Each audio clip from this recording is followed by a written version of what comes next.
السلام عليكم ورحمة الله وبركاته. kusoo dhawow shirkadda Gold Star Life. Magacaygu waa Maxamed Cali. Waxaan in muddo ka soo shaqaynayay suuqa kala sarifista lacagaha qalaad ee foreign exchange-ga loo yaqaan forex. Anigoo isticmaalaya mobilkayga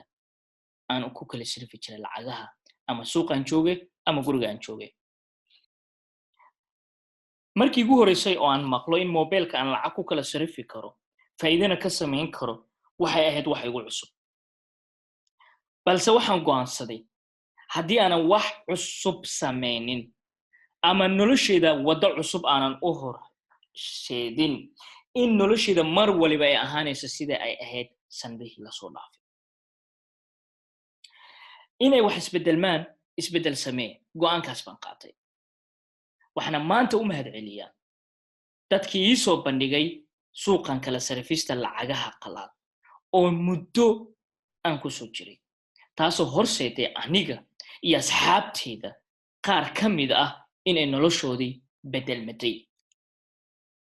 haddaba wax waliba ama ganacsi waliba wuxuu leeyahay faa'iido iyo khasaaro.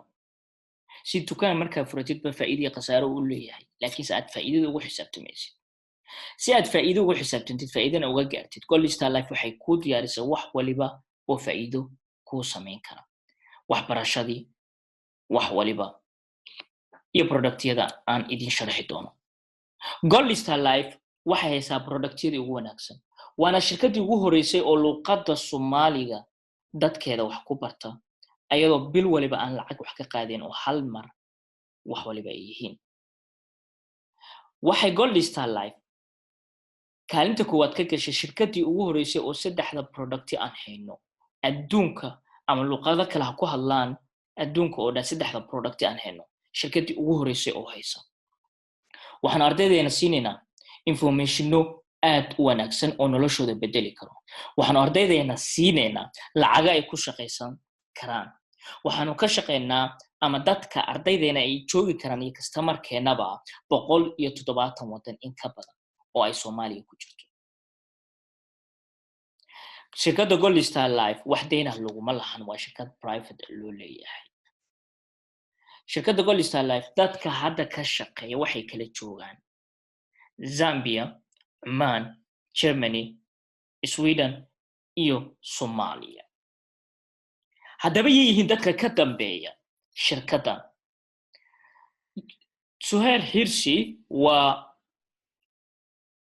DJ Suhail baad u garanaysaan. waa nin la jecel bulshada ku xiran mar waliba wax wanaagsan inuu horseedo. waana motivation speaker. waa nin mar waliba ku bogaadiya ummadda ku xiran sidii horumar u gaari lahaayeen. kadib markii uu arkay hiigsiga Gold Star Life iyo mustaqbalka ay la rabto isgaarsiisayna dad ka mid ah oo annaga nagu soo jiray noloshooda si u bedelmatay suuqan ay daraadiis, in Gold Star Life-na ay gaarsiinayso dadka ku soo xirnaan doono customer-ka iyo ardaydaba sida ay noloshooda u bedeli lahaayeen hiigsigaas daraadeed. wuxuu go'aansaday in uu maadaama uu jecel yahay inuu bulshada caawiyo in uu tan u isticmaalo midii uu bulshada noloshooda ku bedeli lahaa, ayaga oo guryahooda jooga si ay wax u samaystaan, shaqo la'aanta jirtana uga badbaadin lahaa, ama part time ama full time intaba ay inta uga shaqaysan karaan. qofka dhexda ku jira waa anigoo Maxamed Caliya. qofka igu xigo waa Tawakal. aniga iyo Masar Tawakal waxaanu ka soo wada shaqaynay 2 shirkadood oo waaweyn, ayadoo shirkad ka midana aan 1700 oo qof wax barnay, halka shirkadda kale 2600 oo qof aan wax barnay, kulligoodna aan baraynay qaabkii telefoonkooda lacag ay uga samaystaan. balse awood umaynan lahayn loomana ogoleen in aynu barno secret strategy-ga markaasi. haddaba maxay tahay waxaad ka shaqaysanaysid online la kala sarifayo? arrimahaas maxay yihiin? waxaa la kala sarifayaa lacagaha qalaad oo wadamada kala adduunka isticmaalaan. sidaad ogsoon tahayba wadan waliba wuxuu leeyahay lacag u gooniya, laakiinse wadamadii waxay sameeyaan wadankanna shirkadihii joogay iyo wadankan kale shirkadihii joogay. markaan tusaale ugu soo qaato, Germany waxay isticmaashaa lacagta Eurada, Japanna lacagta yen bay isticmaalaan. markii shirkad Japanese ay Germany wax keento shirkadii Germany joogto iibsatay lacag euro haysata laakiin tii Japanese-ka yen bay u baahan tahay oo euro waxba ku iibsan karto umana qaadan karto so marka waxa u kala sarifo local bankiga wuxuu u gudbinayaa central bankigana wuxuu kasoo sarifaya foreign exchange halkaas oo ay bangiyada waaweyn dawladaha waaweyn iyo waliba institutionada ugu waaweyn adduunka lacagta ku kala sarifaan halkaas baa chance u helaysaa maanta aqoontii ku sahli lahayd iyo lacagtii ku sahli lahayd in aad meeshaas uga shaqaysatid qiyaas haddii qofkii sariflaha ay Soomaaliya joogay oo kaligiis meel fadhiyay haddii uu nolosha reerkiisa ka biili jiray lacagta uu sarifo haddii aad noloshaada aad ku dabartid ama aad ka shaqaysatid suuqan online-ka oo aad u kala sariftid dawlado waaweyn iyo shirkado waaweyn maxay kula tahay noloshaada inay ka bedelmayso lacagaha la kala sarifayano maalintii waxa lagu qiyaasay lacag ka badan 5.3 trilyan oo dollar waxaana la kala sarifayaa 24 saac 5 maalin adigoo ka kala sarifaya mobilkaaga ama computerkaaga adigoo isticmaalaya waxa kale oo la kala sarifi karaa cryptocurrency waa lacagta digitalka loo yaqaano lacagtaas digitalka hadda Gold Star Life idima soo gudbinayso laakiin foreign exchange-ga baan ku ekeenina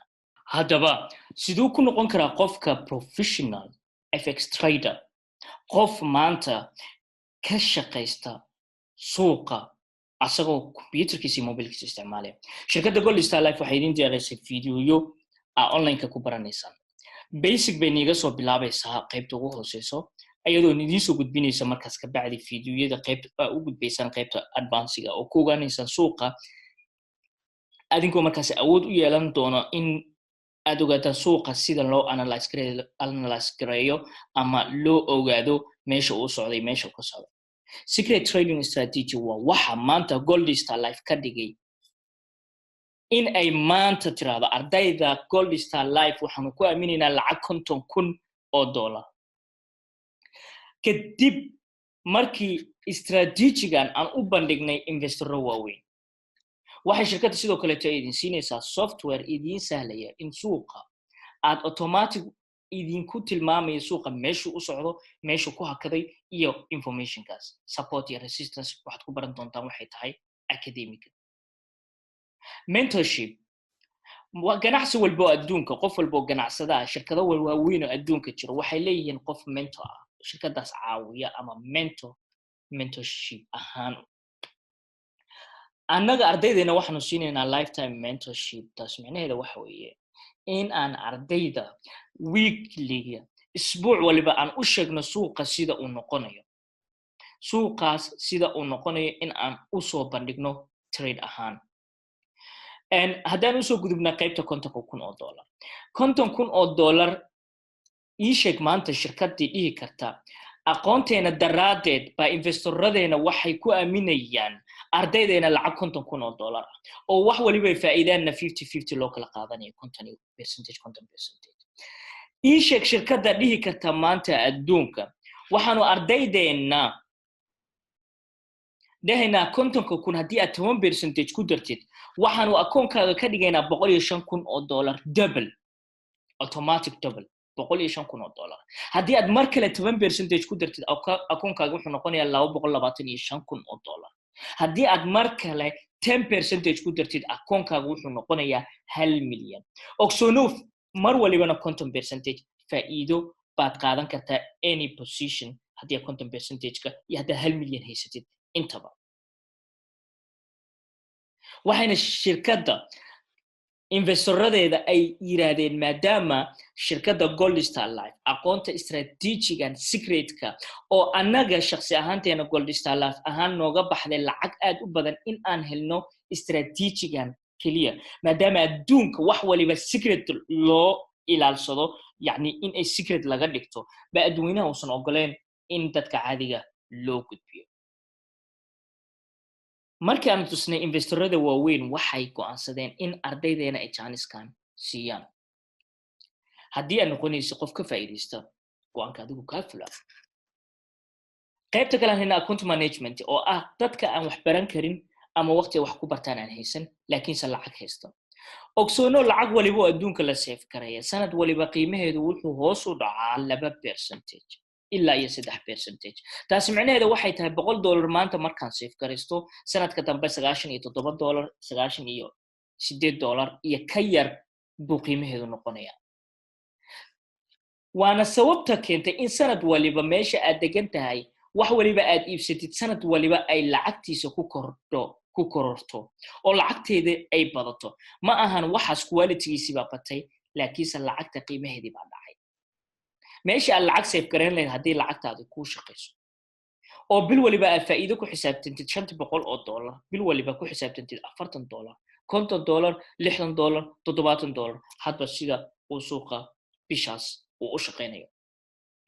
lacagtaada ogsoono mar waliba waa la bixi kartaa oo wax commitment kuma jirtid 24 saac markaad u baahatid lacagta waad la bixi kartaa haddaba haddii waxaan aan ku tusay ee tahay wax ku soo qanciyey oo aad doonaysid noloshaada in aad bedeshid maxaa yeelay noloshaada inaad bedeshid waa inaad go'aan hore aad u qaadan jirin aad qaadataa waxaad ka bilaabi kartaa qaybta forex-kan sida aad u bilaabaysid forex education-ka qiimaheedu $599 baan ugu talagalnay laakiin hadda waxaanu ka dhignay muddo kooban $302 annagoo weliba arday qaasa qaadan doona qaybta forex-ka maadaama strategy extra aan barayno forex-ka ardayda dadka waxay ku bixin karaan laba qaybood local payment iyo international payment local payment waxaan ugu talagalnay dadka Soomaaliya jooga oo kaliya maadaama dadkii Soomaaliya joogo badankood aysan credit card haysanin baan local payment u sameynay taas keliyana maahan sababta local payment aan u sameynay ee waa in ay lacagta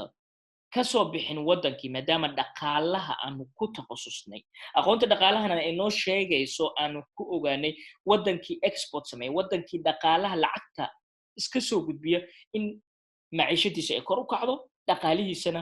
uu hoos u dhaco baan waxaanu doonaynaa in lacagta ay xagga taalo taasi waa tala ahaan laakiin waad dooran kartaa international payment haddii aad xitaa Soomaaliya joogtid qaybta saddexaad $50,000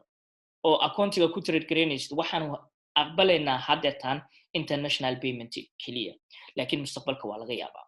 in local payment aqbalno account management lacagtaada anaga nooma dhiibanaysid ee bangi aanu la heshiinay baad lacagtaada dhiganaysaa oo islamic account ka furanaysaa service-kan account management weli tole maynan bilaabin laakiin insha Allah taala dhawaan baan bilaabi doonaa adiga oo email heli doono markaan bilaabno